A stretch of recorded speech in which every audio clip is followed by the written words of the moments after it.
வணக்கங்க. சத்தியம் டிவி அப்படிங்கிற ஒரு செய்தி நிறுவனத்தில் முக்தார் அப்படிங்கிற ஒரு நெறியாளர் வேலை செஞ்சுட்டு இருந்தானுங்க.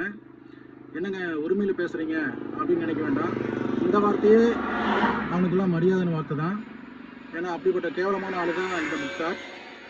இவன் என்ன பண்ணுவான்னு தெரியுங்களா?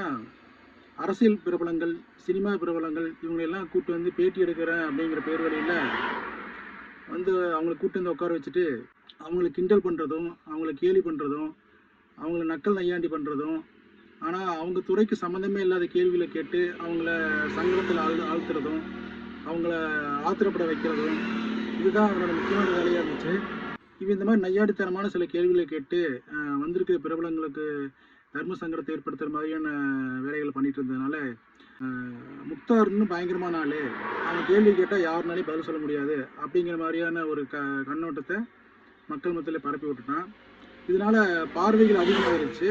இந்த சூழ்நிலையில் அவனுக்கு தலையில் கொம்பு முளைச்சி ஆட ஆரம்பிச்சிட்டான். இதையொட்டி பல்வேறு குற்றச்சாட்டுகள் அவன் மேலே எழுந்ததுனால சத்தியம் டிவிலேருந்து அவனை துரத்தி விட்டாங்க.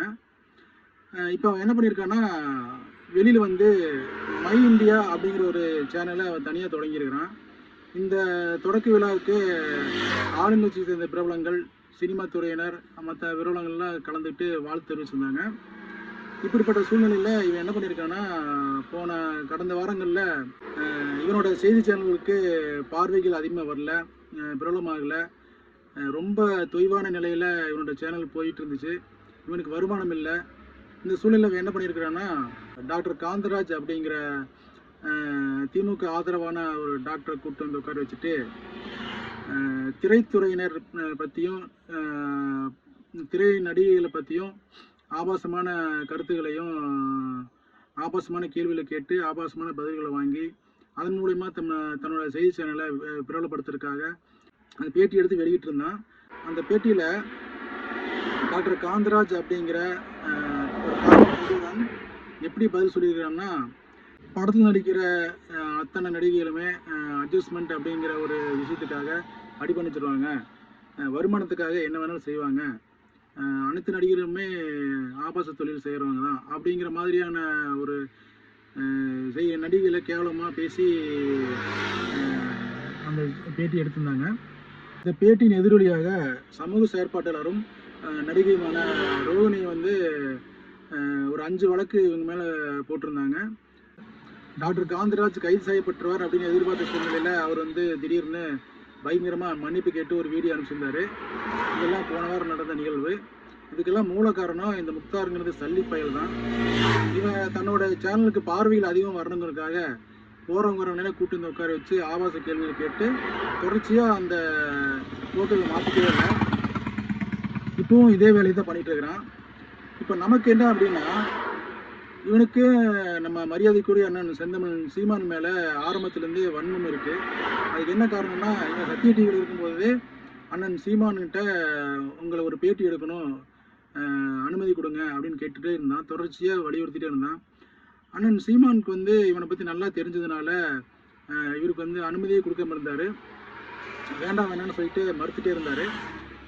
கடைசி வரைக்கும் அவருக்கு வந்து நேர்காணல் கொடுக்கவே இல்லை.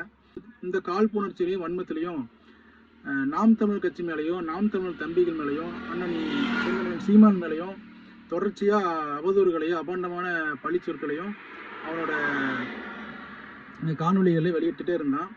இவனோட உண்மையான சுயரூபத்தை தெரிஞ்சுக்கிட்ட நாம் தமிழர் கட்சிக்காரங்க யாருமே இவன் கூப்பிட்டா நேர்காணல் போகிறதில்ல அப்படிங்கிற முடிவெடுத்து இவனை வந்து புறக்கணிச்சிட்டு இருந்தாங்க.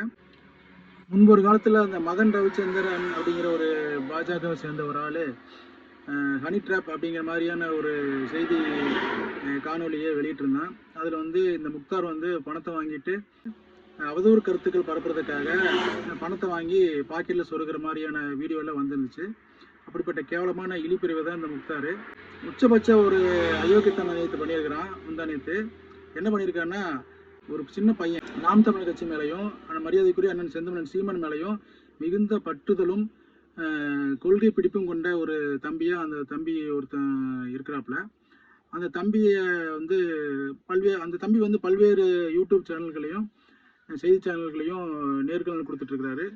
அவர் வந்து இயற்கையாகவே அவருக்கு வந்து தமிழ் உணர்வும் தமிழ் ஆர்வம் அதிகமாக இருந்ததுனால தமிழ் தேசிய கொள்கை மேலே ஈடுபாடு கொண்டு நிறையா படித்து இந்த வயசுலேயே தர்க்க ரீதியான வாதங்களை முன்வைக்கக்கூடிய அளவுக்கு அந்த பையன் நல்லா தர்க்க அறிவுள்ள பையனாக எல்லா பக்கம் எல்லா ஊடகத்துலேயும் பேட்டி கொடுத்துட்டு இருந்தார்.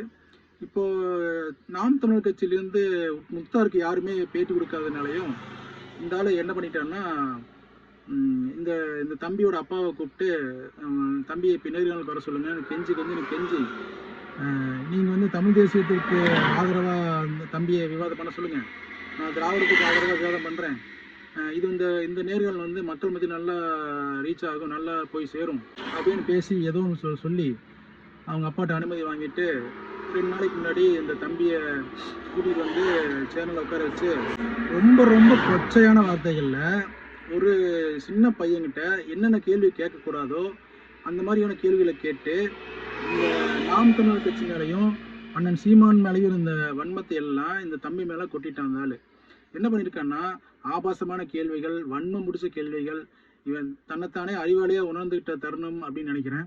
அவன் இந்த தம்பியை பேச விடவே இல்லை, இவனாக பேசிகிட்டு இருக்கிறான். சீமான் மேலே அவதூறு கருத்துக்கள், அபாண்டமான கருத்துக்கள், முன்பு ஒரு காலத்தில் எப்போவோ திராவிடத்தில் இருந்தபோது பேசிய கருத்துக்கள் எல்லாம் சுத்த கொண்டு வந்து இந்த தம்பிகிட்ட சொல்லி அந்த தம்பியை ரொம்ப சங்கடத்துக்கு ஆளாகிறமான கேள்வியை கேட்டு அட்டாக் பண்ணியிருக்கிறான். இப்போ இந்த தம்பி வந்து பல்வேறு கருத்துக்களை வந்து தமிழ் தேசியத்துக்கு ஆதரவாக பேசியிருந்தாலும் அதெல்லாம் கட் பண்ணிவிட்டு இவன் பேசுகிறத மட்டுமே ஒருதலை பட்சமாக அந்த செய்தியை வெளியிட்டிருக்கிறான். இது வந்து வன்மையான கண்டனத்துக்குரியது. இந்த சல்லி பயல், இந்த பொறுக்கி பயலை நம்பி யாரும் எந்த பிரபலமும் இனிமேல் போகக்கூடாது அப்படின்னு சொல்லிக்கிறோம். ஏன்னா ஒரு சின்ன பையனை கூப்பிட்டு வந்து ஆபாசமான கேள்வி கேட்குறது ஒரு சட்டவிரோதம், சட்டப்படி குற்றம். இந்த நாய்க்கு அதெல்லாம் தெரிய மாட்டேங்குது. ஏன்னா இந்த நாய் வெறி பிடிச்சி அலைகிறான். தனக்கு வெறி பிடிச்சிருச்சுன்னே தெரியாத அளவுக்கு அவனோட அடாவடித்தனம் அதிகமாயிருச்சு. இப்படிப்பட்ட சூழ்நிலையில் நாங்கள் என்ன கேட்டுக்கிறோன்னா, மற்ற பிரபலங்கள், அரசியல் பிரபலங்களோ சினிமாத்துறையினரும் யாரும் இவனோட பேட்டிகளுக்கு போய் நேர்காணல் கொடுக்க வேண்டாம், இவனோட சேனலுக்கே போக வேண்டாம் அப்படின்னு நாங்கள் ஒரு எச்சரிக்கை விடுத்துக்கிறோம். நீங்கள் போனீங்கன்னா உங்கள் சம்மந்தப்பட்ட கேள்வியில் அவன் கேட்கவே மாட்டான், அவனாக ஒரு கேள்வியை தயாரித்து வச்சுருப்பான். நீங்கள் என்ன சொன்னீங்கனாலும், நீங்கள் உங்கள் கருத்துக்களை தரமாக எடுத்து வச்சாலும், மிக வலிமையாக எடுத்து வச்சாலும் அவன் வந்து கட் பண்ணிடுவான். அதனால் யாருமே அவன் நேர்காணலுக்கு போக வேண்டாம் அப்படின்னு கேட்டுக்கிறோம். அப்புறம் இவனுக்கும் எனக்கும் ஒரு பழைய கணக்கில் இருக்குது. ஆரம்ப கால ஒரு வருஷத்துக்கு முன்னாடி இருக்கும். இந்த பவர் ஸ்டார் அப்படிங்கிற ஒரு கோமாளி நடிகரை கூப்பிட்டு வந்து உட்கார வச்சு என்னையும் அண்ணன் சீமானையும் கிண்டல் பண்ணணும், அவதூறு பரப்பணும் அப்படிங்கிற ஒரு நோக்கத்தில் அந்த பவர் ஸ்டார் கூப்பிட்டு வந்து ஒரு நேர்காணல் எடுத்திருந்தான். அதோட எதிரொலியாக அவன் மேலே வந்து நாங்கள் கோயம்புத்தூர் எஸ்பி ஆஃபீஸில் அந்த காலத்தில் புகார் கொடுத்துருந்தேன், இந்த ஆள் மேலேயும் பவர் ஸ்டார் மேலேயும். அது அந்த காலத்தில் எனக்கு வழிகாட்டியாக இருந்தவங்க தடுத்ததுனால அந்த அந்த நகர்வை வந்து அப்படியே விட்டுட்டேன். அதுக்கப்புறம் நான் நாம் தமிழர் கட்சிக்குள்ளே வந்துட்டேன். அதனால் அந்த விஷயம் அப்படியே போயிடுச்சு. இப்போ முக்தாருக்கு சொல்லிக்கிறேன், முக்தார் நீ ஒரு சரியான ஆம்பளையாக இருந்தால் மறுபடியும் என்னை ஒரு நேர்காணல் எடு, இப்போ வா பார்த்துக்கலாம். எனக்கு இருக்கிற இந்த பழைய கணக்கு ஒன்று இருக்கு இல்லையா, அதை பேசி தீர்த்துக்கலாம்னு சொல்கிறேன், பயப்படாத. நான் என்னோடய கருத்தை முன்வைக்கிறேன், நீ உன்னோட கருத்தை முன்வை, யார் வந்து வெற்றி பெறான்னு பார்ப்போம். இந்த மாதிரி சின்ன பையனை கூப்பிட்டு வந்து உன்னோட வில்லத்தனத்தையெல்லாம் காமிக்க வேணாம். அந்த பையனும் செருப்படி கொடுக்குற மாதிரி நிறைய கேள்வி உங்கள்கிட்ட கேட்டிருக்கிறான், நிறைய பதில்களை கொடுத்துருக்குறான். அதையெல்லாம் நீ கட் பண்ணிவிட்டு நீ அந்த பையனை ஜெயிச்சிட்ட மாதிரியான ஒரு தோற்றத்தை உருவாக்கியிருக்கிற. இந்த மாதிரியான கேணத்தனமான செயல் செய்கிறதுக்கு நீ என்ன பண்ணியிருக்கலான்னா, அந்த டாக்டர் காந்தராஜ் கூடவே அவருக்கு உதவியாளராக போய் கேமராவை தூக்கிட்டு போய் அந்த ஆளுக்கு விளக்கு பிடிச்சிருக்கலாம். இந்த மாதிரி வேலையை நீ பண்ணியிருந்தா கூட வருமானம் கிடைச்சிருக்கும். இந்த 2000-4000க்கும் இந்த மாதிரி கேவலமான வேலையை நீ பண்ணிட்டு இருக்கிறையே, இந்த ஆளுங்கட்சியோ அரசுகளோ சும்மா இவனை வேடிக்கை பார்த்துட்டு இருக்கு. இந்த வேலை பண்ணினதுக்கு உனக்கு வந்து போக்சோ சட்டம் மேலே பாஞ்சிருக்கணும். ஆனால் ஆட்சியாளர்கள் என்ன பண்ணுறாங்கன்னு தெரியல. ஒரு இளஞ்சிறார், ஒரு சிறுவனை கூப்பிட்டு வந்து இந்த ஆபாச கேள்விகளை கேட்குறது சட்டப்படி குற்றம்னு இந்த எல்லாத்துக்கும் தெரியும். ஆனால் இப்போ நான் என்ன கேட்டுக்கிறேன்னா, அந்த தம்பியோட அப்பா வந்து இவன் மேலே போக்சோ வழக்கு பதியணும் அப்படின்னு கேட்டுக்கிறோம். இவனை உள்ளத்தெல்லாமல் விடக்கூடாது.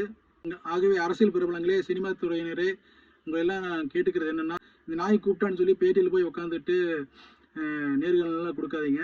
ஏன்னா உங்களை கேவலப்படுத்தி கிண்டல் பண்ணி தான் அனுப்புவான். அந்த மாதிரி ஒரு வன்மம் பிடிச்ச ஆள். உங்களுக்கு எச்சரிக்கை சொல்கிறோம். அப்புறம் இந்த காணொளி மூலிமா மகளிர் மற்றும் குழந்தைகள் நல ஆணையம் வந்து தானாக முன் வந்து இந்த நாய் மேலே போக்சோ சட்டம் பாய்ச்சணும். இந்த நாயை கைது செய்து சிறையில் தள்ளணும்னு கேட்டுக்கிறேன். வணக்கம்.